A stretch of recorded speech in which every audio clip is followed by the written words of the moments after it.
Hey guys, D1sco here. This is take 2 on this video. There were some issues with the first one, so we're doing a take 2 on this video.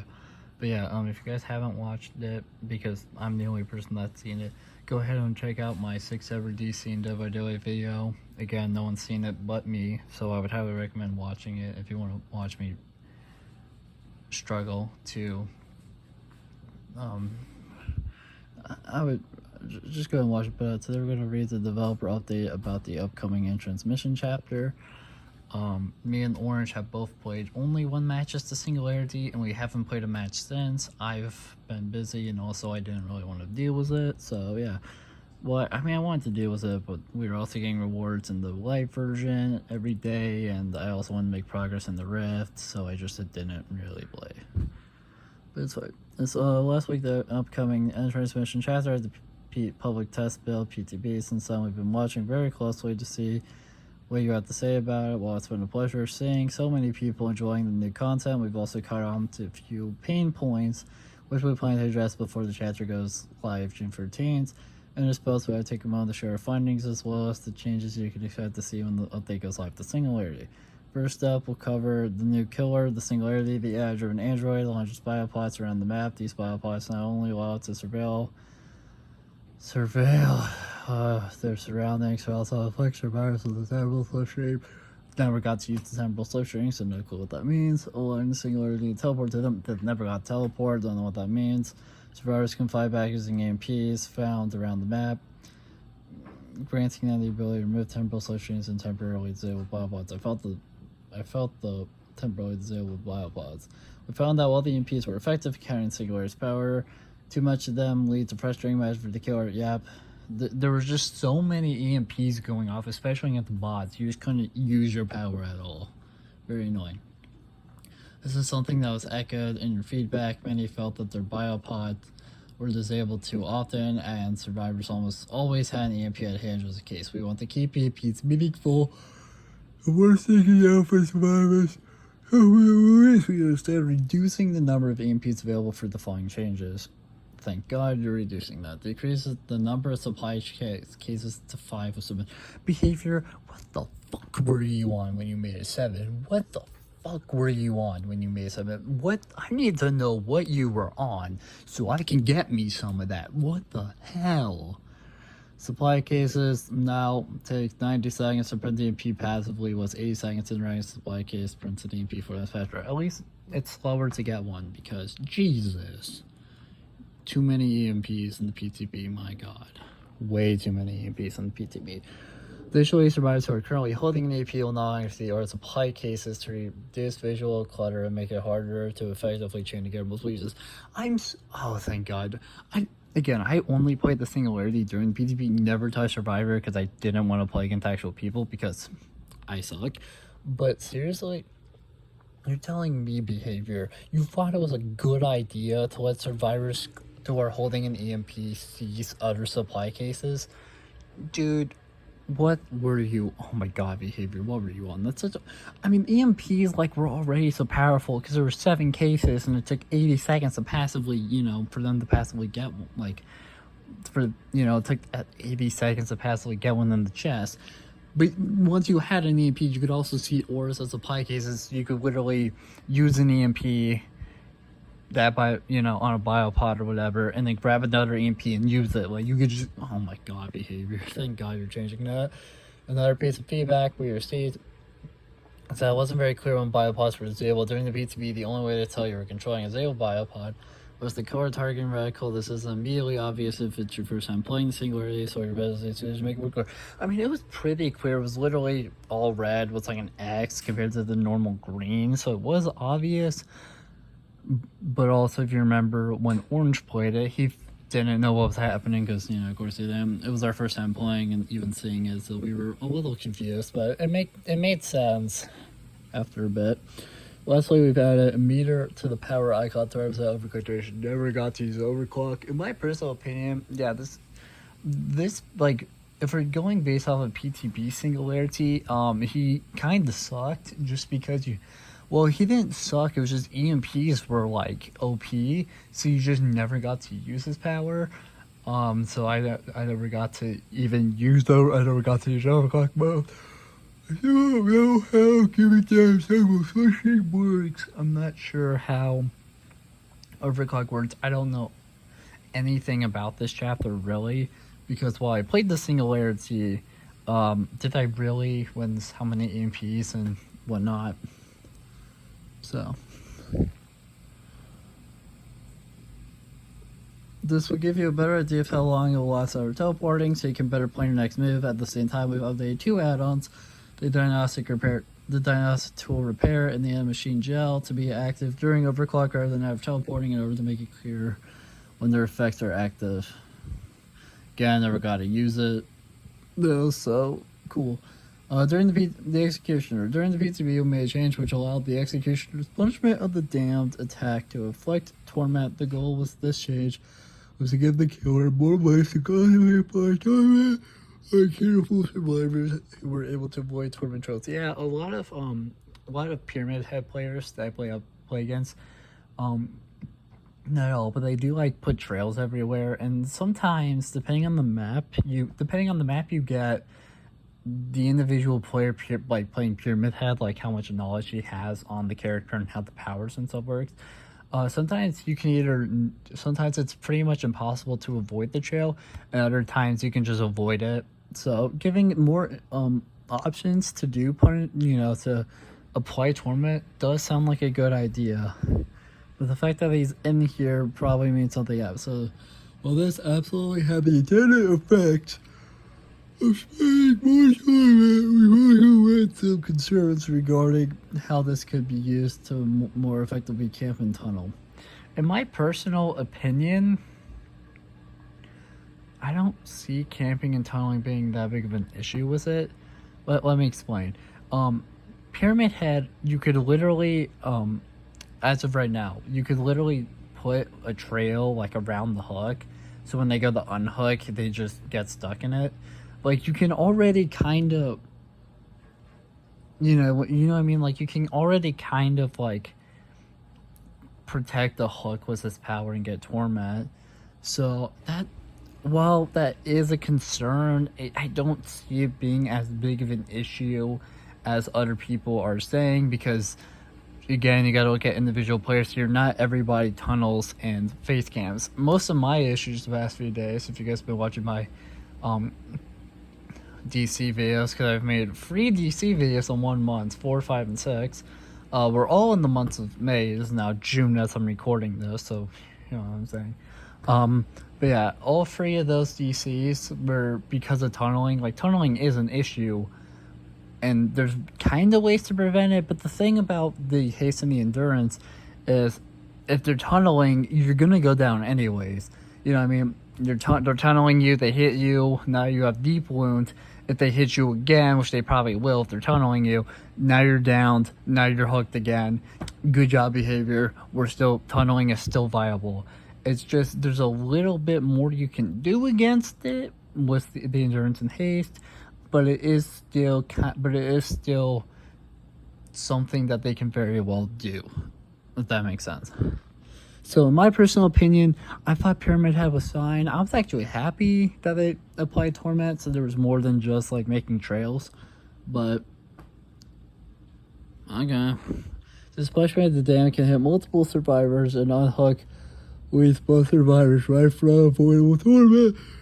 Again, you just place a trail by the hook. It does that anyways, so whatever. Since punishment of the dam, says it's not possible to take protection hits to prevent a survivor from being sent to the cage. We thought it was safer to reverse this change for the time being. We may revisit the executioner's tournament in a future update with a different plan that better suits our goals. I felt like that was fine, but okay. Screw you, Pyramid Head. You're getting nerfed. Awesome. Great. Love it. Alright, can't play you. Really can't play you now because they just nerfed you. So back to normal when I couldn't play you. Awesome. Perks. Scavenger. We've received a lot of feedback surrounding what a Gabriel so was perks. So I don't know why I'm so tired. Scavenger. This perk allows the user to replenish a toolbox's charge by hitting great skill checks and rummaging through an open chest to find a guaranteed toolbox. That's fine.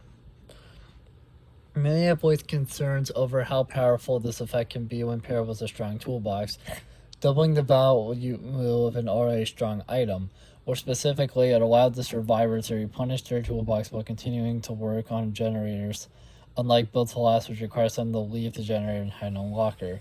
For the release, we have made a few changes to this perk to make it less of a clear choice.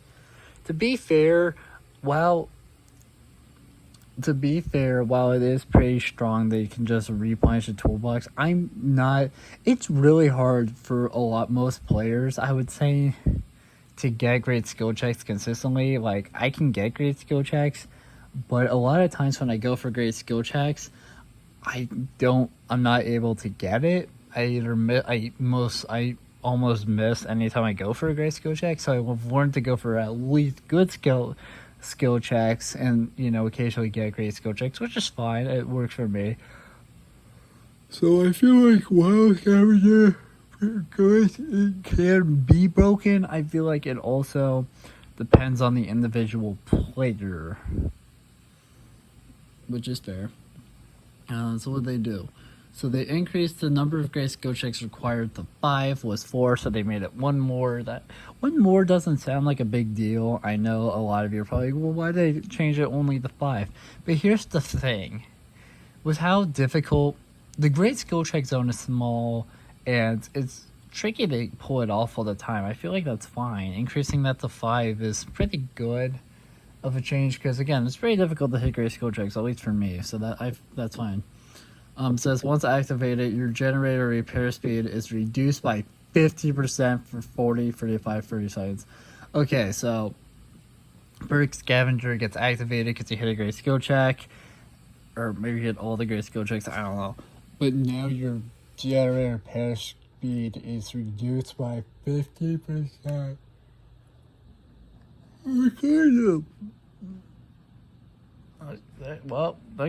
That's kind of broken, especially because they increased the amount of time it takes for generators to finish at one point by 10 seconds. It takes 10 more seconds now.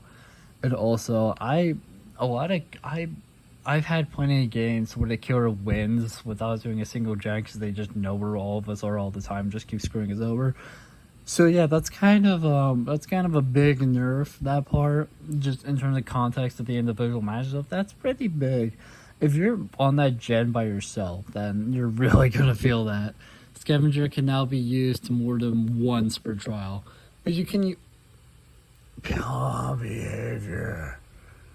Like, I get it. It's nerfed, but really, we can use it more than one time now. Like, that's still, even with the repair speed, that's still kind of broken. Like, you could literally, you could activate the perk. You could activate the perk, and then just wait 30 seconds for it to go away and work. Like, oh my god, behavior. Okay, whatever. Guess we'll see if that change actually means anything. But just kind of reading it, it sounds good, except for the fact that you could use it more than once per trial. Because yes, like, that sounds fine, but also, if you just wait out the, I'm assuming there would be a timer for your 50% like decrease, your 50% gen doing like decrease. Literally just wait that out. You know what I mean? Like, find like a safe corner or something. Make sure the killer doesn't buy you like at that gen or something. Then just wait it out. Like, I get that behavior tries, but they don't think things through sometimes. With these adjustments, Scavenger becomes more effective when used to repair generators in short bursts. I mean, yeah, but halfway discourages continuing to repair generator for some time after it's activated. Yeah, that's what I just mentioned, so yeah. Efficient survivors will instead want to plan accordingly and spend this time elsewhere, such as healing, unhooking certain items, and so on. That's what they want you to do. That's what they're expecting to happen. That's not what's gonna happen. But we'll see. Maybe there's something I'm not seeing. Entirely possible. But we'll see. I'm interested to see new scavenger. Machine learning. This perk allows Secure to compromise the generator by kicking it. To be fair, I never felt machine learning ever, if I'm being fair. So I'm curious if they're gonna nerf it or buff it, because I used, like, literally me and Orange just used his perks, which includes machine learning, and yeah, we never felt the haste speed at all. So, you know, I don't know if we ever got it, to be honest. Try as you might, it's inevitable that a few generators will be powered eventually. With this perk, we want to add some risk to completing a recently damaged generator, granting the killer a major speed increase if you're not careful. This perk only activates under strict conditions, so we want to make sure it's effective when it kicks in. For the release, we have increased the haste effect to 10% with 7%. I feel like that's fine. Again, me and Orange never even felt the haste to begin with, so that's fine. I'm okay with that. In practice, this means the killer will catch up to a sprinting survivor upwards of 66% faster. Nice. Sounds great. Forced hesitation. I believe that's I'm pretty sure that's a singularity perk. Could be wrong, no. Let's see. It says forced hesitation causes his nearby survivors to become hindered when a survivor is put into the dying state, making it easier for the killer to switch targets and get additional hits on overly altruistic survivors. I mean, yeah. On the PTB, this perk had some pretty safe values to make sure it didn't get out of hand. Upon further review, we decided to show it some love before the update releases. To be fair, I never felt that perk at all, because here's the thing about forced hesitation, right? It sounds good and it can be helpful, but that's only against altruistic survivors. Not every survivor player is altruistic, so a lot of them are pretty cautious and stuff. So I feel like maybe at higher, like, I feel like that's good for, I mean, I have no issues with the perk. It's just situational, because it only activates against an altruistic survivor and not, other survivors. So it increases the hindered effect to 20%. What's 15%? That's fine. That's fair. And then they decrease the cooldown to 40, 35, and 30 seconds with 60, 50, 40 seconds. That's fine. With this forced hesitation, will make it very risky to be near another survivor, as they are put into the dying state. I feel like those changes are fine and kind of well needed, because, again, of how situational the perk is. I mean, really, the cooldown of being 60, 50, 40, the original, is kind of long. But now you'll get it back a little faster, which is good. I feel like that's fine. But again, it is situational, so you might not be able to use the perk often. That's a fine change for when you gotta pull it off. That's fine. That's good. We want to give a special thank you to everyone who took the time to leave feedback after playing the PTB. You can expect to see all the adjustments mentioned in this post when the in-transmission chapter releases on June 14th. As always, we'll be keeping an eye out for your feedback onto these changes go live. Let's see changes go live. So there's the way to on. Okay, well, we're done reading that. Cool, awesome, great. Upon reading it, it sounds pretty good. I'm a little upset about the pyramid head changes, just because I felt like it was fine. I understand the concerns, but, like, as I'm kind of thinking about it, it's just like, from like what I've seen, from playing the game, just like from what I've seen and stuff, it's really not that big of a deal.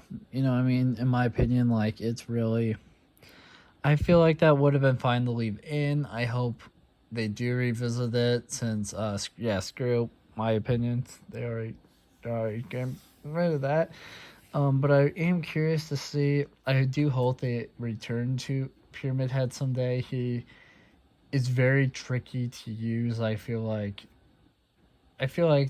they could make him better, a little easier to play, stuff like that. The singularity changes were interesting. A lot of them didn't really, like, literally almost all of them. I never even found, like, I never saw. Sorry, I'm so tired. I don't know why. I am so tired, but whatever. Um, just because I played against bots, and bots are absolutely cracked against you. The bots in the PTB were taking some hardcore steroids. Like you just couldn't do anything against them. Like they were just really good because they seem to automatically know where the hatch is at all times. So that's annoying. They just kept EMPing all your biopods every chance they got. So you just could never use a biopod, and it was just very annoying as well. So I just feel like those changes were good. The perk changes were interesting. I'm happy about the buffs. I'm interested in the scavenger nerf because one big downside to PT to it in the PTB was you could only use it once.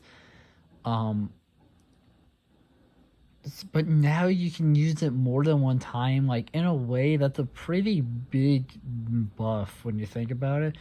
Like yes, I'm not saying the other changes to it were bad. I felt like the other changes were fine. I mean, now you can't do a gen as quickly, which I did mention before I read it, obviously, because I was talking. I feel like it's fine. I'm interested in seeing how it works, especially now that you can use it more than once. So yeah, overall, I'm kind of curious about it. But before I keep rambling, I'm gonna end it there. Again, sorry about the video not being made in the normal means. I was gonna do this video sooner, but I've been busy. And when I finally sat down to do this video, the camera was dead. So, yeah, circumstances haven't been kind to me. But yeah, thank you guys so much for watching the video. Make sure to like, comment, subscribe, ring the bell, share the video, do all the other for garbage. It helps us out a lot. It means a lot to us. And if you haven't already, I would highly suggest you check out the 4th, 5th, and 6th ever DC videos of mine because, since those were the last few videos on our channel, and also no one has watched the 6th ever DC video but me. So, I was just making sure it's okay. I feel like there's things I could have done, but, those videos are kind of just on the spot, like anger rants. So, But yeah, I'll see you guys in the next video. Please make sure to check this out, and yeah, bye guys.